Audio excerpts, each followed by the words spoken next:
So that's me there, Paul Green, Manager Plan and Intelligence, and thank you for the introduction, Janice. Just one little footnote. I've always been curious about the title Planning and Intelligence. Main reason being is that it strikes me that intelligence should really come before the planning, because planning without intelligence is just speculation. So maybe it should be speculation and intelligence, if it's that way round. But getting into it. So, okay. So where to start? I'll just give you a bit of context to this presentation and lead you through, and hopefully by the end of it you'll understand why I call it Where's Your Toothbrush?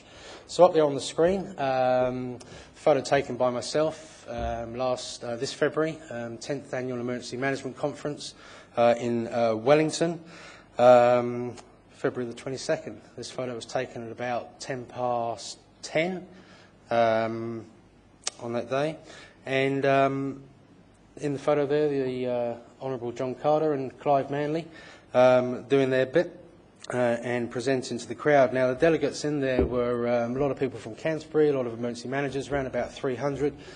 And a few hours later, it was like one of those scenes, a little bit out of a movie, but it was silent because everyone was polite and turned their phones off and their pages off. So there was this strange ripple went round the room of people picking up phones and looking at them and getting the news of what had happened in Christchurch. What sort of happened soon after that was, people started making their arrangements to either get back to Christchurch, get into Canterbury, or get back to their home base, or find out what they could do, where they could be, and where they could be of most help for that.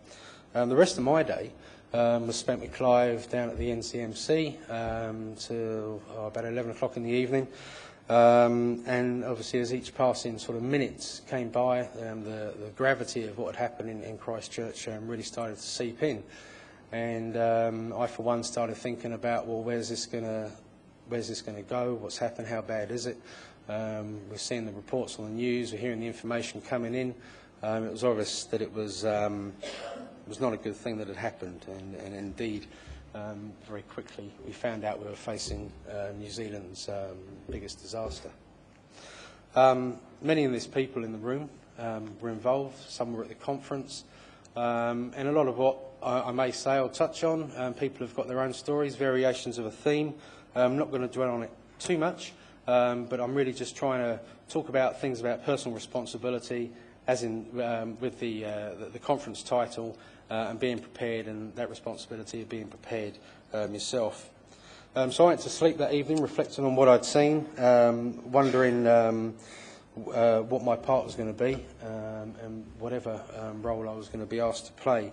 I joined the Auckland Council on the 1st of November. As Janice had said, I'd managed community development up in Rodney, rural fire and civil defence amongst those portfolios. But that was really at a very sort of strategic level, being involved with the KEG and the group. Not too much operationally, although I had recovery manager roles and had been operations manager prior to that. So I certainly started to feel the weight of things having the grand wild title of Manager Plan and Intelligence for Auckland Council. My part actually became apparent at 5 o'clock the next morning. I got a phone call from Clive, have some breakfast, head down to Wellington, go to Royal New Zealand Air Force air movements, and jump on a plane and get yourself to Christchurch to support the group. Now, I'd gone to Wellington for a 2-day conference, a one-night stay. So off I trotted to Wellington Airport, not really knowing how long I was going to be away, and my personal kit consisted of one suit, 2 shirts, 1 pair of jeans worn, 1 T-shirt worn, one of the shirts was worn, 1 pair of shoes, which were okay, a pair of sneakers, and a toiletries bag, which was hastily packed that morning. Guess what I was missing? Having only packed for one night's stay, my bag was fairly light, so off I went. And I did have that feeling it was going to be a little while before I was going to get back to Auckland, back to my wardrobe, and back to my kit. So when I got to the air movements place to get my plane, technology hates me. It really does. I try to embrace it, but it hates me. Here we go. So that was one of the scenes. There was probably around about 12 responders waiting to get on a plane, and whilst we were waiting, We got to see some of the first internally displaced coming out of Christchurch on the air bridge. Dotted in that picture, you'll see people with blankets. There's a few people there with no shoes, people carrying Red Cross bags. And when you're standing there and you're watching the people come off the plane and come in and be looked after by the Red Cross and the welfare people, you know, the gravity of the situation really starts to sink in and really gets you thinking about what you're going to be doing, what you're going to be facing when you get there. And I don't mind admitting that I had some pretty big butterflies flying around in my stomach. That's us just walking out out to the plane, and before I knew it, I was on my way. And ended up at the University of Canterbury building to support the Auckland group. In that photo there's Bob Upton to the left with the glasses, the Canterbury group controller. In the middle, Warwick Isaacs, the then Canterbury KEG chair, and Chief Executive Timaru, now working for Sarah. Myself in the white T-shirt, and behind me John Mitchell and James Thompson from the Canterbury group office. The discussion taking place in this photo was actually around the response structure, and there was a lot of discussion about that. I'm not going to go into too much detail about it. It's a conference in itself, it's a story in itself, and you could say it's now just part of the historic record. But what was ticking over in the back of my mind when I was there and thinking about the tasks that I was getting involved in and what I was being faced with was I had the surety that my family were safe in Auckland. My kids were safe, my wife was safe. I didn't have to think about them being affected or impacted. I didn't have that weight on my shoulders or that concern.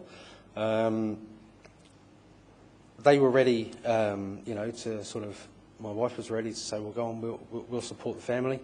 You go and do what you need to do. And that's something you need when you're responding like that. And it's you could say a responsibility of mine to sit down and have those conversations with the family, so I knew prior that if something did happen in this role, that support structure was there and I'd be able to get on and do my job, because it's not just about being able to physically get in and get to work, it's about having that emotional strength to be able to do what's going to be required of you. So, yes. Do you know what I'm going to do with that? I'm going to put that there. I'm going to take that, and I'm going to go. Okay, so it's going well so far. So, with all that in mind, I was very much aware, you know, about this preparedness being a personal responsibility. We promote this message. We know the message. We speak about it frequently. We're always pushing it out there, almost religiously. And it's about our responsibility to plan to look after ourselves, our loved ones, for at least 3 days. And everyone is responsible for preparing their emergency survival items and getaway kits, which should include a toothbrush. Trust me. All your documents, your hygiene, but we know this message. This is something we know. It's been delivered for years, and it's nothing new to us. We have wonderful materials back in the phone book. That's what you'll find, your what to do survival guide, your basic bullet points, and what have you. But how do we as emergency responders, how does we as people with a role prepare accordingly? And when we look at this, what do we do for ourselves? What do I do? Before Christchurch, kind of not a great deal other than, you know, the basics. Make sure you've got your home plan, make sure you've got your plan for when you're away from home. Make sure that you've sat down with your boss, you've spoken about your business continuity, those sort of things. But what is that personal responsibility? How much further does it go? When, in effect, when a disaster does strike, it's people in this room and others up and down the country whose role it is to respond to that. I'll just put a glass of water down on that laptop. What do you reckon is going to happen with that? So we keep pushing that message, old, young, anyone we can get it to. This is Councillor Gowdy talking about Turtle Safe at the launch we had in Auckland, and we communicate this message to all sections of the community. We keep talking about it. But I wonder, is it a case of that builder who builds all those houses through the course of the year and he gets home and his wife or his partner or whoever says, well, when are you going to finish the bathroom? When are you going to get the roof done? And is it like the mechanic whose car always needs to be serviced because he never gets time to do it? do we have a bit of that seeping into us? And I'm just going to put my hand up and say, yeah, actually, I was one of those emergency managers who pushed the message, did some basics, but didn't really, live that sort of preparedness, take that personal responsibility on to live that preparedness and deliver it, and demonstrate to my family. So bits I had to pick up and learn. And I don't think it's too bad to put your hand up and say, oh, maybe I wasn't as good as I could have been. But just to give you some context for the Auckland situation and the situation we're facing here in terms of getting the message across, we're still lagging behind. Colmar Brunton MacDem campaign research, prepared in the home, national average 63%, Auckland below that average at 53%. Whilst it's increasing, we've still got a lot of work to do. And when we think about a region like Auckland, those people that aren't prepared, that's around about 700,000 people. Just not prepared. They're not ready. They haven't got their kit in place. And when we go to the away from home stats, with the average being 30%, we see Wellington up there with the messages, but Auckland there at 23%. People prepared when they're away for home for when an emergency strikes. What's happening with the personal responsibility of the people out there? Are they taking it on board? What is it about the message? Are we not getting it across? Is there another way we can deliver it? Are we not taking advantage of that sort of 2-week to 6-month period after the disaster to really bring and reinforce these messages home? Or is it just human nature? Is it just the fact that people can't really see themselves in a disaster situation? People can't see themselves it happening to them. It always happens to someone else. These are things that we need to think about when we're communicating with the community and conveying to them their personal responsibility. Because we've heard about plans and the importance of plans, the importance of planning, and we can plan until we're blue in the face. But if the people aren't prepared, they don't understand their responsibility to look after themselves and their loved ones, our plans are going to fall pretty short, and we're going to be making assumptions about who's ready and who's not ready. And looking at, say, for example, mass evacuation of Auckland, half the population not ready, less than a third of the population ready away from home. There's some big things that need to be thought about there, talked through, discussed, how we respond to that.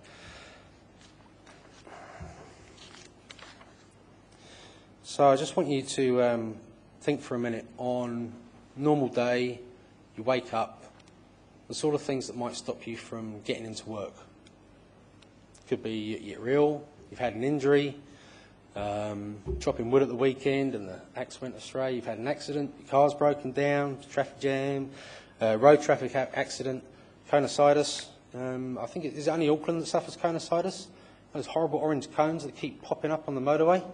Doesn't matter what you do, they're always there, a bit like measles.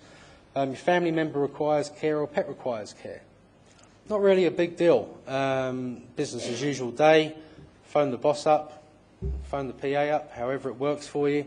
Can't come in today, I'm sick, kids are sick, wife's sick, pet's sick, traffic's bad, going to be delayed getting in, not a problem. No pressure to deliver your obligations, your statutory obligations. No event going on. Then you think about that emergency striking and the things that might stop you getting into work. You've got an emergency going on, there's some disasters happened. It's not like we've been short of them this year. It certainly seems to me that civil defence is becoming a growth sector. So there, you've been personally injured in the event. There's a pandemic, you've caught the bug. Your car's damaged, there's a tree on it. Your car's unusable, you can't move it. Your road's under 2 feet of silt and liquefaction.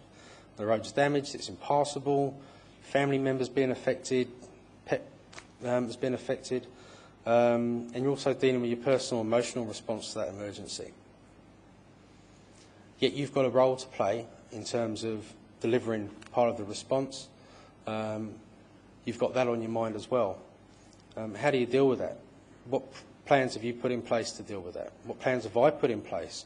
Well, as I spoke earlier, you've got that business continuity planning. What about your personal continuity planning and your own professional continuity planning? A lot of us don't have the privilege of having 2 ICs or people we can immediately come in and fill our role. And if large members of your team are impacted, how are you going to get out there and deliver it? One of the ways we can do this is something that we do very well, certainly in the civil defence sector. I certainly know in the emergency services sector, and I'm sure that, most organisations. But we can support each other to help us deliver our responsibilities and our obligations. We can understand the roles that others play, and it's a different role for everybody in this room. There's sole charge EMOs, there's members of larger teams, there's voluntary, there's paid employees, and we may be facing huge personal and family pressures, as well as trying to perform those roles.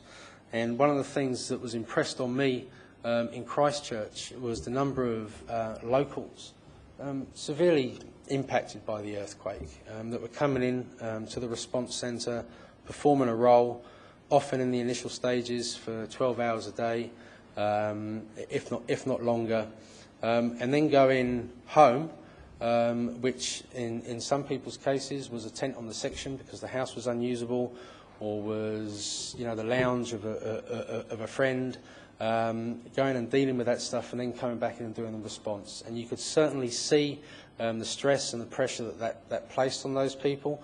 And for someone like me, being an out-of-towner from Christchurch and being in Auckland, without having those stresses or those worries or those concerns, believe me, and as most in here will acknowledge, that the job was difficult enough as it was without having that there as well.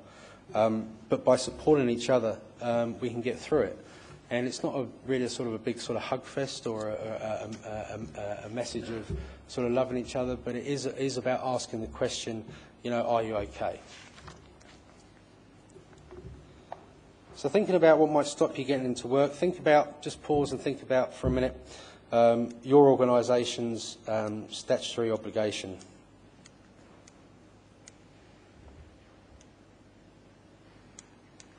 If I point this at you, it might work. CDEM, local, group or regional, emergency services, other responders, New Zealand Defence Force, health, utility providers, lead agencies, government support agencies. Just have a think about what that responsibility that your organisation plays. Where are you personally in the chain? What role do you deliver to meet your organisation's obligations? We're away? We're good. Done that slide so we can move on. Here's a hideous slide I just thought I'd throw in. But basically it just conveys in one slide all those agencies that are involved in delivering operational plans and operational response. Your CDEM groups, government agencies, non-government agencies, how they're aligned to the plans, the strategies, all these pieces of paper we have on a shelf that we have to deliver those plans and those obligations contained within them. Our role to do that, we've got to make sure that we're able to do it as best we can.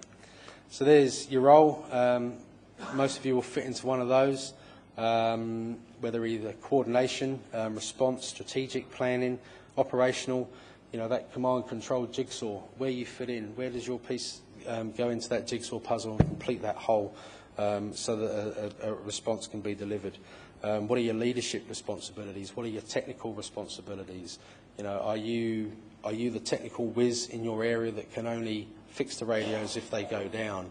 If they're not, you can't get into work. What's your backup? What's your plan? What responsibilities are you taking to make sure that role can be filled? And I'm not just picking on techos there. It's just something different. Professional, personal, family responsibility. So look, I've come up with this. A phrase. We have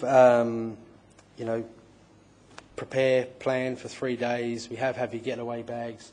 But look, one of the things that we need to do is plan and communicate your redundancies. And it's about the substitution for the emergency delivery of your function to deliver those statutory obligations. Within the civil defence context in Auckland Council, we do have a large team, second only to MACDEM itself. We have a lot of people, but we have a large area and we have a large population to look after. We also have an organisation of about 8,000 people.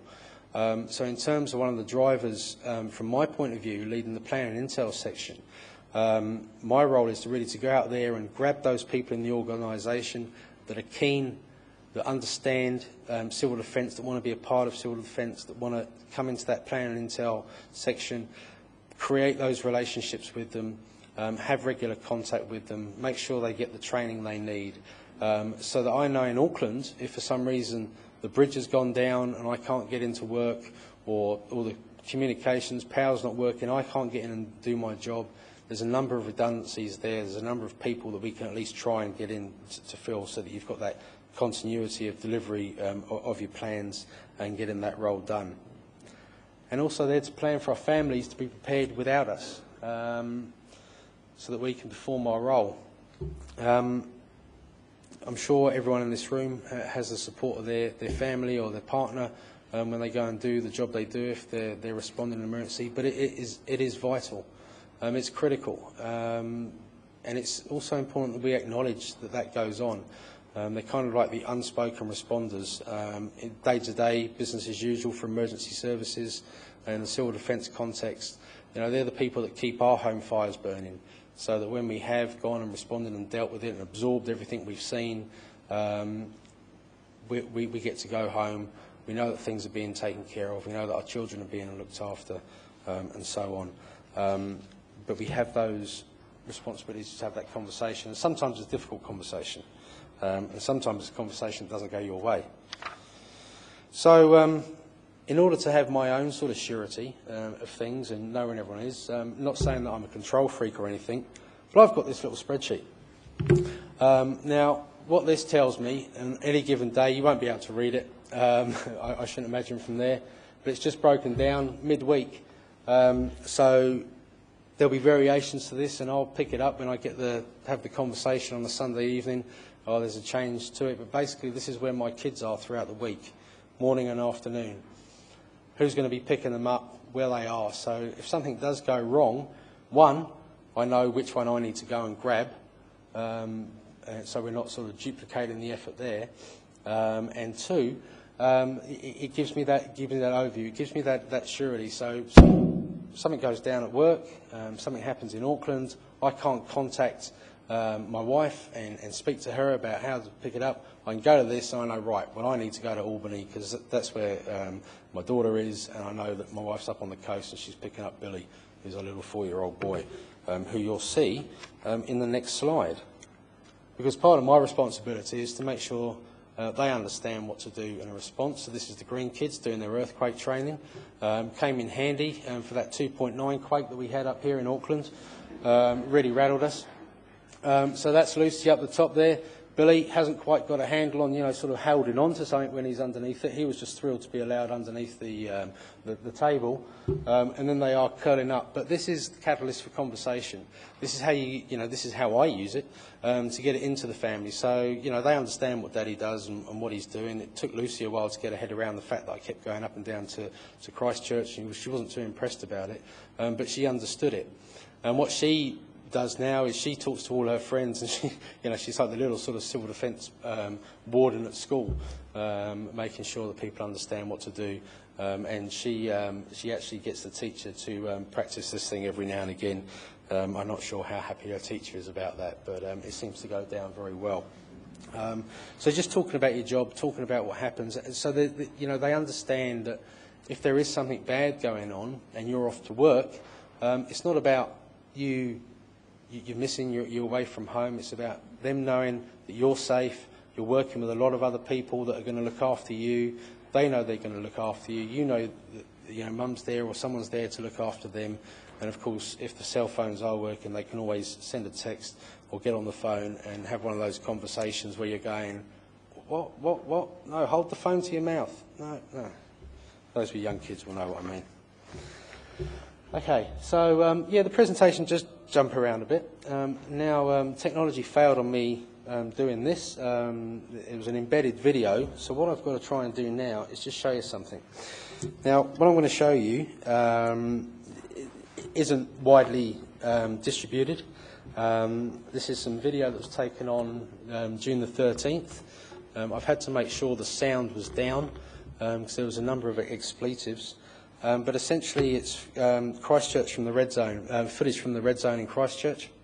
There were 2 large aftershocks on June the 13th. Fortunately, the first one was a smaller aftershock. The benefits of that were that they cleared out the CBD, all the contractors, the workers, anyone that was in there, using it as around the red zone, cleared out because of the first aftershock. And about 80 minutes later, the Sarah demolition team, of which I was a part of, went back into the red zone to check on the indicator buildings. When there's aftershocks down in Christchurch, anything above a magnitude 5, the engineers go in, they check a series of indicator buildings to see how much movement there's been, and get an indication of whether or not the CBD is safe to get back into and carry on with the work that needs to be done in there. So the second aftershock came about 80 minutes later, which was about the same time as the team went through. So let me just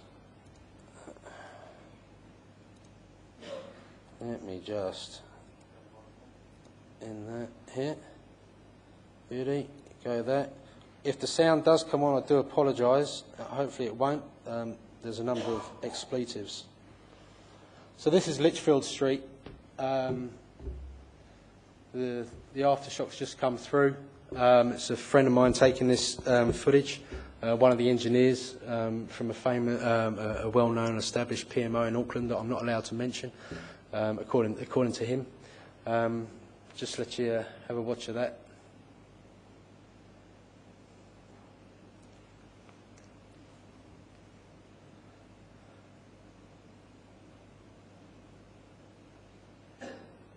Now look, I'm just going to play it again, and when you watch it this time, I want you to take notice of the blue VW that comes out of the dust.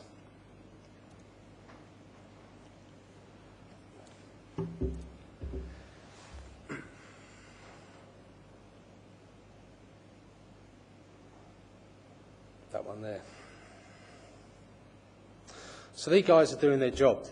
They're fulfilling the statutory obligations of Sarah in terms of going in and making sure the CBD is safe for work to continue after that first aftershock. There's about 8 of them went in 2 cars. No one was injured. Incredibly, no one was injured. That VW that you saw coming out there was being driven by one of the engineers. He, could you do that while I was just talking? He was underneath some scaffolding which was on the corner of Litchfield and Colombo. And the scaffolding basically just came right down towards his car. And there was a lamppost there. The scaffolding hit the lamppost, wrapped around it, and gave him a little hole just to drive out of. Now, those guys, obviously, as you'd understand, were incredibly shaken up. It was a shock. I'd love to play the video with the sound because it's basically just F, F, F, F, F, F, F, F, F, F, and it does bring it home. But what got them through that, so they could carry on, was they went through the humour thing. They went through the asking each other, "Are you okay?" Essentially, what they did was they just started looking after each other. Asking those questions. It's not a problem to ask, "Are you okay?" Can you carry on? These are our responsibilities to each other, so that we can perform. And some people, some of them had to just say, "Look, I just can't go back in there." And the first person back into the CBD from the team after that event was myself. And I went back in with a couple of the Sarah media people, and it was to get some footage for TV1, TV3 and the media outlets. And it was clear that the person that I was driving around, who'd been in there on that day, was very, very shaken. And what I was very mindful of was my responsibility to that person in terms of making sure they were all right, because we were trying to meet a need for the country to get this footage out so people that could see what had happened. And it's understanding, that balance is about knowing, well, when can you stay at work and carry on, and when do you just have to say, look, I need to go and take a couple of days, get out of here, and just clear my head. So, there's a slide appeared behind me. Our responsibility to understand technology. Up until a few years ago, I was a pen and paper diary man. Okay, I have my little diary and I have my pen, I have my paper, and I would fill it out, and that's how I'd operate. And then you start getting into your Outlook and your calendar and all the rest of it, and you have to start understanding technology, and you have to start embracing it because it can help us. We should embrace it, and we should promote it. And yes, sure, it might fail, and we always talk about it will go down, the phones won't work, there'll be no internet, but, trust me, if an emergency does strike and it is working, you're going to want to know how to use it, and you're going to want to be connected. There's pluses and minuses to technology. You talk about your smartphones and what have you. But overall, it's a tool that helps, and it's a tool that helps deliver your responsibilities as well, and can be used that way. One of those ways is the benefits that you get, even if there are no coverage and reception. So on my iPhone, which is somewhere here, and the whole team's got this, and probably most of you are doing this as well, but all our SOPs, our plans, our procedures, I can access all of them on this phone. So as long as this is charged, if everything's down, if I need to know exactly who I'm calling and where my contact lists are, they're all stored on here for me to be able to use that. And it was actually a real sort of pick-up for me to take that responsibility to start using the technology, because as I mentioned earlier, technology hates me. I am a bit of a technophobe, but it has really paid off. And we have all sorts. We've got smartphones, dumb phones, iPads, pods, PIDs, tablets, and we need to just learn this. And we can make it basic. We can make it easy to understand. There are some simple basics, but we can support each other. Most of what I've learned how to use this has been nothing to do with picking up the manual and reading it. It's because some bright spark has come up to me in the team, or I've been able to ask, and I said, look, what do you do with where does this, can you? No, you learn. So I pick it up and you use it, and you get to how to use it, and it's, it works. Within our budgets, if, you're limited by what you can buy and what you can use, but this stuff's getting cheaper all the time, and it's a no-brainer. If you don't have a smartphone, get one, and hassle your manager for one, because they can be invaluable things. If you all switched your Bluetooth on now, for example, you could share each other's contact details, which would be quite handy, just quietly.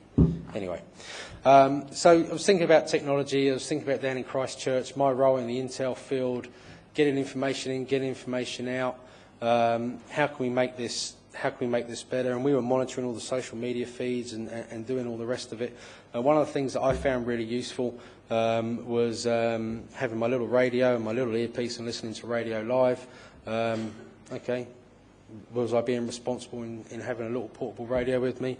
I think so for my role, because it means I can just hook in, I can listen, and the amount of intel you get off something like that's quite incredible. But I was looking at the Stuff application on my iPhone, and they've got this thing here, and it's basically they've got a little button that says report. And I was wondering that what if this application fed to a monitored civil defence or emergency service intel feed, if someone was there picking it up. You can put photos on there, you can send in information. So technically, you'd have an application out there that you could spread out, you could promote. We could put it on every bit of yellow we could find, get it out there into the community, and who knows what valuable information we get in about that. Who knows how far that would go to help the community pick up and take their own personal responsibility in terms of playing their part to inform us of what's going on in their area, or for us to be able to get information out to them. Which brings me somewhat weirdly to toothbrushes.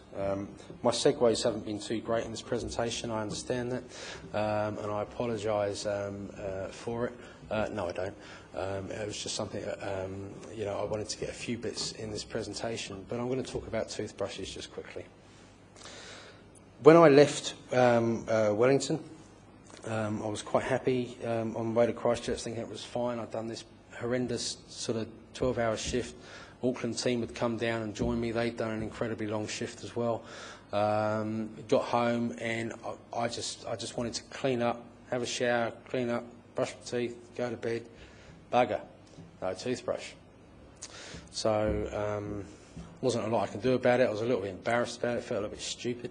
The next morning I was trying to talk and communicate and have these discussions, you know, with the Canterbury keg chair and Bob Upton and all the rest of it, and I'm kind of going, oh, you know, incredibly embarrassed about my breath, because of course there was no shops, couldn't just go and buy some mints, you know, what have you. So it was embarrassing. So I got myself a toothbrush. Eventually, I got two. Put them in my toiletries bag. Right, sorted. I've got two toothbrushes. I use one and I'll keep one in the toiletries bag. Now, bugger that. I lost both of those two brushes a couple of weeks later as well. I couldn't believe it. I was starting to feel like I was haunted by toothbrushes that kept going missing. And I've got to tell you something. It really impacted me personally. Impacted my ability to work. I was like, geez, my breath stinks. You know, and I'm going to be trying to talk to these people, and people are going, oh, Jesus, you smell Paul's breath. You got really close. It was awful. It went on, and I had this terrible day. An awful day. Walked into the art gallery at Christchurch. No bloody toothbrush again. You know, this is like my fourth toothbrush I've lost. But what happened next was, I wonder if this will work. I saw these on the logistics desk. Okay, they had a big stack of them. And I thought, wow, what clever person has thought to get those in? Bloody marvellous. Okay, it's a Wisp. For those of you that don't know what it is, it's just a little disposable toothbrush with a little bit of toothpaste in. They come in a pack of 4, bloody marvellous. So the logistics desk had some of these. I walked in, grabbed a pack, was very grateful, and that's basically why I love logistics.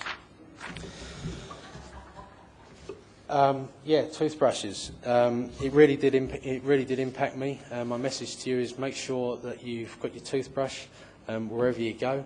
Go out and buy yourself a 4-pack of those things. They're bloody marvellous. They taste great. They got a little pick thing on the end as well. It's just an amazing invention. Now, I'm not wanting to harp on the point. I don't know if anyone will have any questions for me, because I just kind of dribbled through that presentation that was kind of thrown together at the last minute. I hope you found it a little bit humorous. I hope you found it, you know, sort of make you think about what your role is, what your statutory obligations are, what your responsibilities are to make sure you deliver that. And who knows, we may even get a conversation around it this evening at dinner or even at afternoon tea, which will be coming up shortly. But before then, in terms of personal responsibility, just one more slide to ponder. It is your personal responsibility not to touch.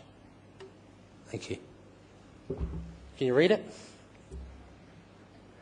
It says, do not touch. Now this is, I'll just give you some context. This is in the gallery at the auditorium at the art gallery in Christchurch. At one point, well over 1,000 people responding. I don't know how many laptops, I don't know how many computers, but the sign reads, do not touch.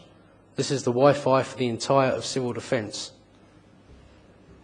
Makes you think, eh? Thanks, guys.